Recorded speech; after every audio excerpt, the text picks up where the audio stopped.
Hey, this is Aaron with Orange County Hotrods. We're going to be installing a 55 Chevy dash pad on Jeff Thiston's 55 two-door wagon that we're doing.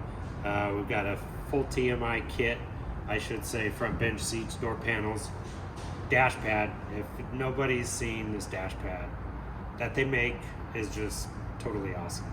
So anyways, I'm going to pull it out and show you the guy, So here's the dash pad. So what it is, it's a fiberglass mold that just fits right into the dash. There's no gluing, no nothing. The moldings clip this thing on and it fits so snug on the dash, you don't even have to use glue. So, but it's a really cool shape. It's gonna put more eyelids on your dash clusters, which really makes it look awesome. So, but we got a nice brown that kind of goes with his interior. So let's go inside the car here and I'll show you how this goes on.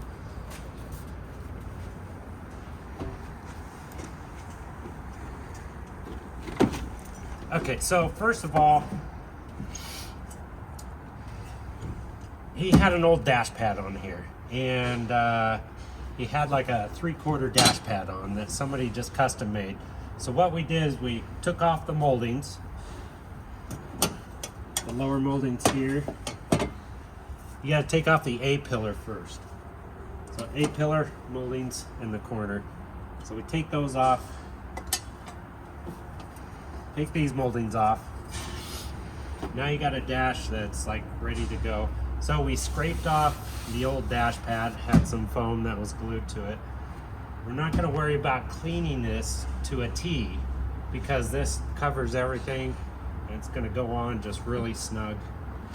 So one thing with these dash pads, that they cannot go on until the dash cluster chrome units are in. Right now we're redoing the wiring on this car, so I'm just going to show you how this just clips on for right now. Then we got to take it off. We got to finish the dash cluster, going HDX Dakota digital system. It's going to be just awesome. Then this chrome speaker grill, but all those have to go on first. Now later down the road, if you have to remove, say like the dash cluster, we got to remove the dash pad first. So, you know, that's the only bad part about it, but overall, it just looks fantastic. So all we do, he's got a cell phone thing up here, or a microphone. So we're just gonna tuck that away. But with everything out, it literally just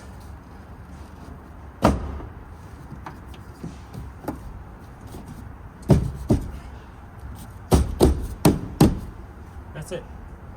Literally, that's it. So what we do is we put our moldings back on. You gotta go reverse mode. You gotta put the flat ones down first.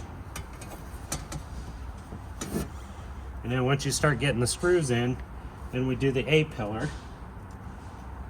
And now pretty much complete your dash pad installation.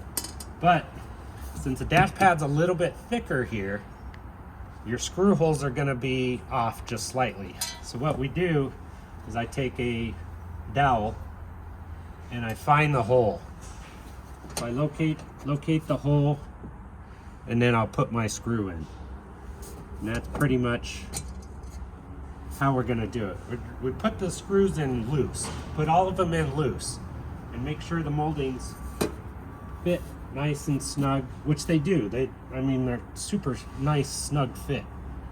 And basically, this will not come out. I mean, it's such a nice grip, such a nice fit. You won't have any troubles with it. But once the dash clusters are in, and then the dash pad's up, the shape is just awesome. It really gives you a nice eyebrow on each end, and it totally gives the dash a whole different look. It's pretty awesome. And I think one of these days, I might fabricate some caps to kind of finish the ends off right here.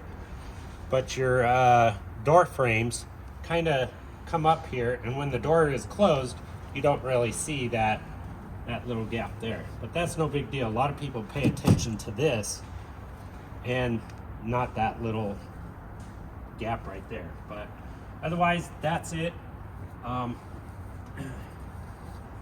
Just gonna pull this out real quick to show you. Nice snug fit. Now we're gonna get our dash ready, our clusters ready, and put it all in. That'll be a couple days down the road, and that's about it. You can't go wrong with these TMI dash covers. Super awesome. See you later.